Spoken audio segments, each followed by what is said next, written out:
Hey, I'm Colby Ickowitz. This is Post Reports Weekend. It's Saturday, August 2nd. You're going to hear today a story about a Haitian family in Springfield, Ohio. It's from my colleague Danielle Paquette, a national correspondent for The Post. Danielle will be narrating the story, and you'll hear some actual audio of people Danielle spoke with, where that's possible, instead of hearing Danielle reading their quotes. This reporting is part of a Washington Post series called Deep Reads. The idea is to showcase our narrative journalism. We start now with Danielle, who describes how she came to this story. I'd been visiting Springfield since last September, right after that debate, right after that scorching national spotlight landed on this pretty small Ohio city. And I'd noticed over time that people were really scared to speak or share anything about their lives. I was totally stunned when I met this pastor and his family. I was there to talk to them about the immigration situation. You know, they were there under temporary protected status. They'd always assumed they had decades left. That status has been in place for 15 years now, since the 2010 earthquake in Haiti. So they had no reason to believe, they told me, that they could be just ousted at any minute. And even as the rhetoric got really fiery toward the end of the election and Trump and Republicans and their own neighbors were calling for mass deportations, this family thought to themselves, well, I'm here legally, don't have a criminal record. I'm a pastor at a church I opened. My wife works at an auto factory in a city with a labor shortage. We're pretty safe. So they decide to spend all of their money on this house that begins to showcase these really disturbing cracks the same month as that presidential debate in which Donald Trump starts repeating that Haitians in their city, Springfield, Ohio, are eating the dogs, they're eating the cats. And that struck me as just so overwhelming. How do you navigate that? So that drew me to them. You know, how are they going to make this happen? I didn't want to just write it all in one weekend. I stuck with them from November until May, watching that whole arc unfold. It's really about, is my house about to collapse? While outside, the world feels eerily similar. Is my existence in America about to collapse? Okay, here's the story of the Vatal family in Springfield, Ohio.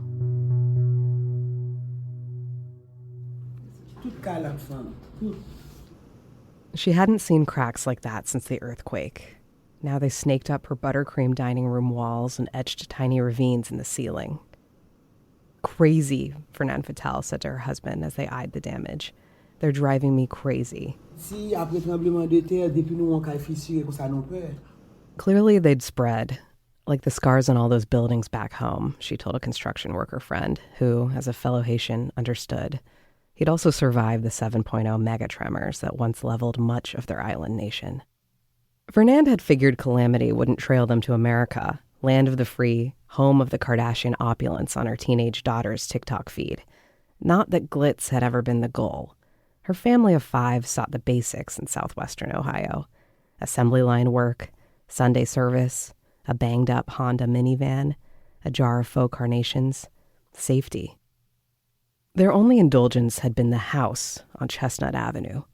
Slate gray with a wraparound porch, the century-old folk Victorian hit the market in the final leg of the 2024 presidential campaign. Hurry, this will go fast. Back then, the Vitals paid scarce attention to politicians who, in their view, flipped and flopped. A, quote, beautiful, restored 4-bedroom home, as the Zillow listing gushed, dangled a future they could touch in the Rust Belt city they'd grown to love. They'd glossed over the last line, sold as is.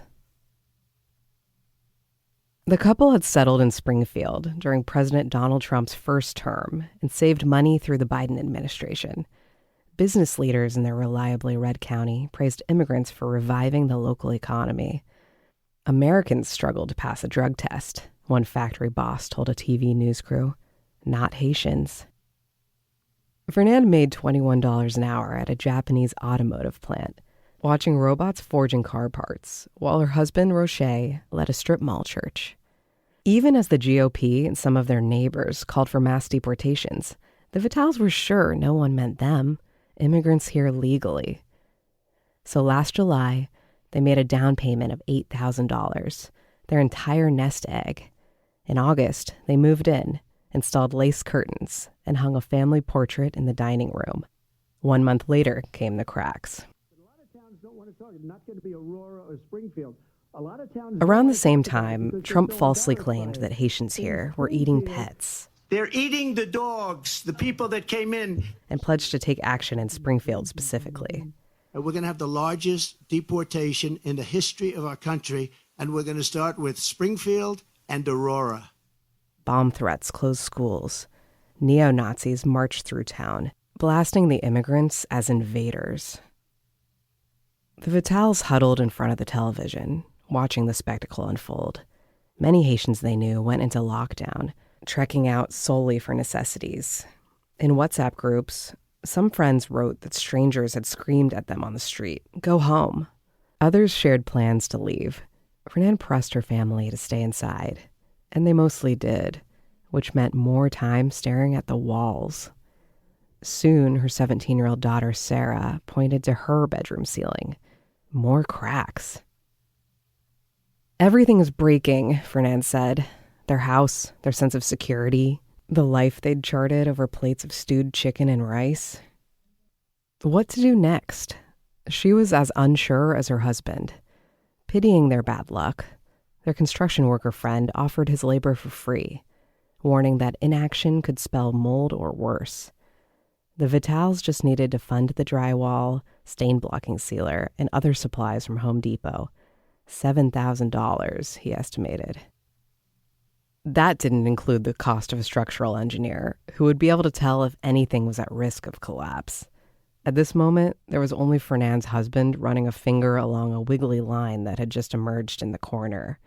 Above it, other fissures had widened, and fresh ridges bulged in the ceiling. What? Voila, Rocher said flatly. Sarah, sprawled on the couch, didn't look up from her phone. Crazy, Fernand repeated.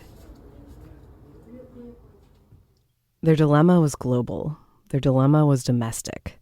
Their family was being tested by the devil, Fernand thought. She and her husband could agree on one thing. It was past time to start repairs. But what could be fixed in a world that seemed to be falling apart? It was hard to justify doubling down on an investment in a country that didn't seem to want them.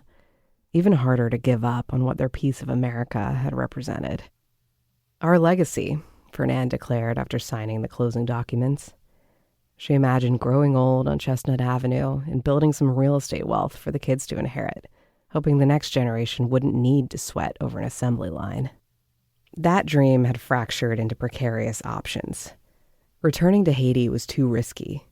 The gangs that controlled most of the capital roamed their old neighborhood with assault rifles.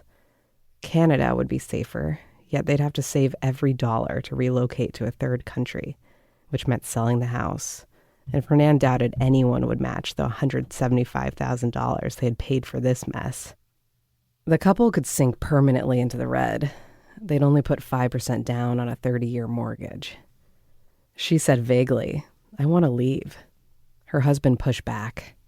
Buying the house, in his view, had been an act of faith. If we got it, he said, then it was meant to be.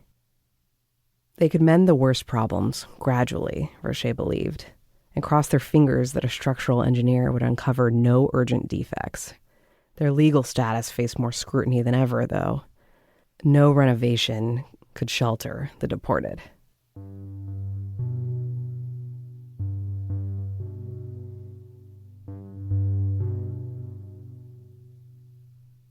Three decades of marriage, 3 kids, one move across the Western Hemisphere, swapping Port-au-Prince's misty hills and ocean views for the colder, flatter, decidedly more beige land of Springfield.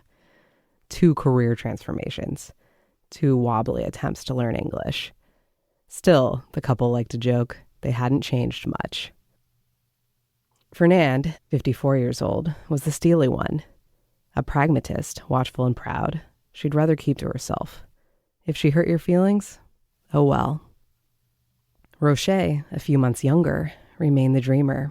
An optimist, extroverted since boyhood, he'd started a Christian church in Haiti and founded another one here at the Southern Village Shopping Center. He couldn't not answer his phone. Hello? Bonsoir. Comment est là-bas? What an odd pairing, Fernand recalls thinking when Rocher first asked her out. Skinny and shorter, he hardly seemed husband material.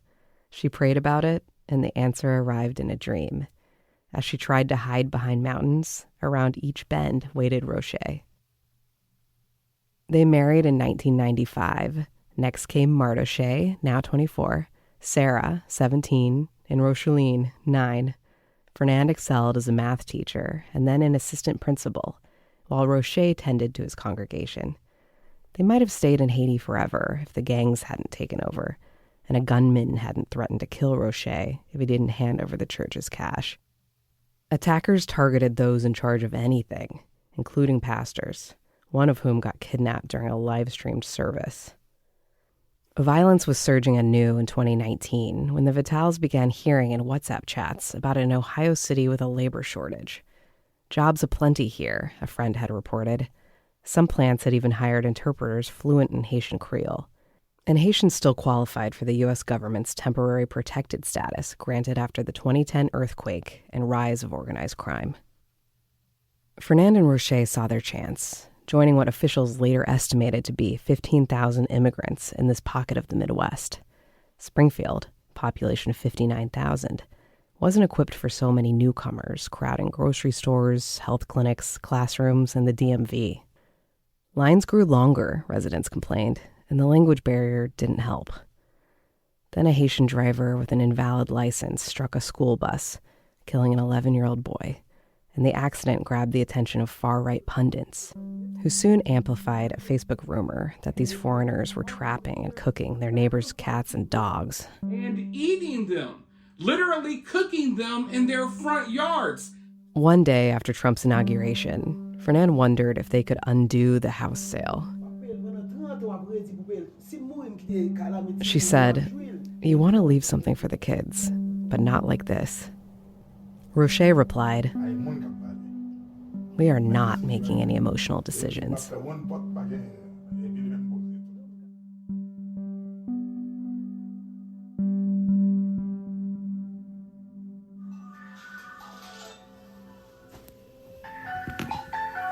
His phone was ringing again. Hello? This time with welcome news. Sarah was off to perform with her high school dance team. Could she stay out afterward with her friends? Even for a sullen teen, Sarah had seemed glum lately. The political chaos had rattled her, Rocher knew, long after he determined it was safe again to have a little fun. "See you at the show," he promised. From his office-marked pastor, he could hear the choir rehearsing for Sunday service. The church hosted Bible study and English classes and birthday parties, as evidenced by the cluster of deflating gold balloons outside his door. But its 3-hour worship every weekend was the social event for many of the congregants, since few ever hit the Main Street bars, and most preferred to cook dinner at home. The voices sang in the lilting Creole, "Create in me a pure heart, O God." By this May afternoon, 104 days into Trump's second term, tensions in the city had cooled to a surprising quiet. The, quote, largest deportation had not started here, not even close. Rocher had heard of only 4 people getting detained for reasons unclear, and nobody had flagged an immigration raid. The president hadn't mentioned Springfield for 2 months, not since asserting to Congress that Entire towns like Aurora, Colorado, and Springfield, Ohio, buckled under the weight of the migrant occupation and corruption. At home, Rocher and Fernand were more concerned about money. Grocery prices were up. Federal budget cuts had zapped housing aid and food banks that once supported his poorer congregants. Rocher wanted to help. Fernand said to that, "We're in the same boat." The pastor didn't draw a church salary. Their adult son was usually stocking shelves, a grocery store clerk. He was saving up for community college. Their giggly 4th grader was preoccupied with the Moana soundtrack. Sarah felt stuck, at least until next year, when she planned to join the army after graduating. Her mother worked days. Her father had just picked up graveyard shifts at a Honda plant, clocking out at 4:30 a.m., sleeping on the couch for a couple hours to avoid waking Fernand, and then driving Sarah and Rocheline to school in case bullies lurked on the bus. On some of those rides, Roche's phone rang, and Sarah understood he'd soon be off to help some unfortunate caller. She wished he wasn't a pastor. Too much pressure, she said. Her mom's stress revealed itself in headaches, so Sarah had stopped complaining about the cracks in the ceiling. Instead, she ordered light projectors on Temu that made her bedroom glow like the inside of a lava lamp. Roche hoped he could keep allowing such splurges, but no one knew how much longer Haitians would stay employment eligible. Work permits for some had already expired, and several friends had lost their jobs at factories and warehouses. Roche dreaded August, when the legal status shielding his family and thousands more in town was set to lapse. The Trump administration had moved up the renew or revoke deadline previously scheduled for February 2026. For no reason, Roche scoffed, though a federal court decision blocking that would tee up more legal battles. Amid the uncertainty, he asked God to protect them. God had molded him, a once scrawny boy, into a leader whose followers framed a poster-sized portrait of him captioned, "We appreciate everything you do." God ensured that the collection basket's weekly haul covered the rent for their sanctuary, a former library branch with leftover upholstered chairs and faded, geometric-patterned carpet. God had brought legal help, too. Yet the immigration attorneys driving it from Dayton and Columbus and wherever else were no match for the demand. Free legal clinics filled quickly. So did their wait lists. Roche felt responsible for those gathered within the church's mint green walls. His flock. He taped up signs that said, "Know your rights," printed guides on obtaining a green card, and set out bowls of Skittles for those he prayed would stick around. "I don't cry," he said, leaning back in his office swivel chair. "I say, what can we do?" 3 months earlier, roughly 300 heads bowed here. These days, the crowd had dropped off. Some had moved to places less name-checked by the president. Others called Roche from home, still afraid to step out. He listened and offered Bible verses. A favorite hung behind his desk, Psalm 51:10. "Create in me a pure heart, O God, and renew a steadfast spirit within me." Renewing his own steadfast spirit had worked before, he told people. Like the time in 2020 when his children were stuck with their aunt in Haiti, awaiting documents to enter the United States. Roche and Fernand had traveled ahead to find work, but the separation dragged on for 3 painful years, far longer than they'd anticipated. One day, Roche realized they needed an act of faith. So he and Fernand moved into a bigger Springfield rental and furnished a space for each of their kids, hanging up clothes as though they were already there. "Sleep well," he bid their empty beds. Less than a month into this ritual, the children's papers were approved, and the Vitals were reunited. The for sale sign on Chestnut Avenue also had beckoned like an omen. The couple rushed through a tour of the home, its occupants watching as they went room to room. No one else spoke Creole. The entire process was alien. Buyers were supposed to hire inspectors. In Haiti, they'd built a brick house that outlasted the monster earthquake. In America, their new purchase would deteriorate before their eyes. Unimaginable was how Fernand described it. Roche had ached to spend the whole day here at his desk, browsing the latest immigration news on his laptop and picking scripture for the next service. That was before the afternoon call about a woman in hospice who was out of groceries. Oui, hello. Who got venir? He'd driven his beat-up van to the store and bought bread, peanut butter, and bananas, which cost about an hour's labor on the Honda floor. He delivered it all personally, snapping a photo of the goods like an Uber Eats driver to comfort the woman's family. He switched off the office light and said, "There's always a call."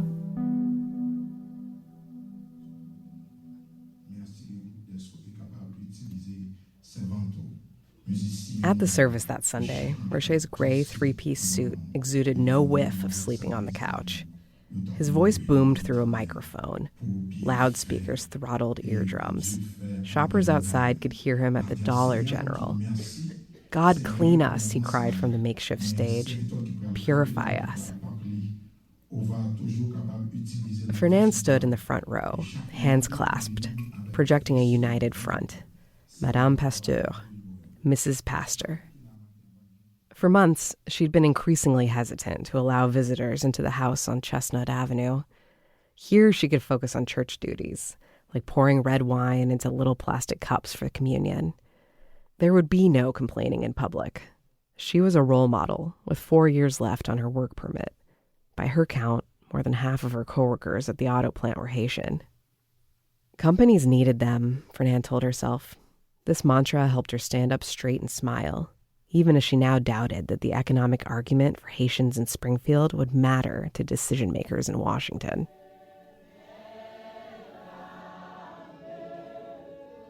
The other worshippers nodded, clapped, shouted, "Thank you, God." A woman in a red dress and a matching pillbox hat crumpled against a pillar, trilling in tongues. Rocher's flock, while lively as ever, had shrunk again, down to about 150 this morning, it appeared. He avoided politics in his freestyle sermons, but invited lawyers at every opportunity to the Mission Church of God of Truth, or Mission Église de Dieu de la Vérité in French, Haiti's other language. Several had visited since January to guide folks through what had become this congregation's legal Hail Mary. If the Trump administration acts as temporary protected status for Haitians, and courts fail to thwart that move, those with clean records and asylum applications pending can't be deported, the lawyers argued. At least, technically, they can't. Yes, the Haitians had read the reports about other immigrants with their right papers getting booted. Many would still pay steep attorney fees for the chance to stay. One woman named Natalie, hospitalized with COVID during the pandemic, was chipping away at a $60,000 medical bill. She had managed to work out a payment plan, and, she said, she'd choose that burden over dodging bullets in Haiti. She closed her eyes and lifted her hands as her pastor preached. "Guide us," he roared. Rocher had been trying to conjure another breakthrough for his family. Green cards, the State Department's lottery, or loopholes for religious workers. In the meantime, each had an asylum application pending. With legal permanent residency, he felt everything else would fall into place. They just had to keep doing the right things, acts of faith. Fernand was less confident. A judge might not rule on their cases for years, but hers was a Christian household, meaning her husband was the head of it. Rocher would interpret God's plan for them. The Vatals would not leave Springfield, at least not for now. They didn't have the financial footing to move anyway. Packing up would require transcending the cycle of paycheck to paycheck. The same went for buying drywall from Home Depot. Construction is postponed, was how Rocher put it. Not an ideal situation, was Fernand's diplomatic reaction. Their dilemma no longer existed. He'd made the big decision through a series of little decisions, like buying someone a bag of groceries instead of banking those dollars. All the while, Rocher continued to evangelize about the American dream. As church wrapped up, he invited a special guest to stand up and speak. A fellow Haitian with glossy business cards, the woman introduced herself as a consultant who'd driven in from Dayton. She could help anyone find the right lawyer, she explained, or fix their credit score. "I can help you buy a house," she said. Fernand just listened. 2 days earlier, she and Rocher had made another $1,400 mortgage payment. There was no cash left to save.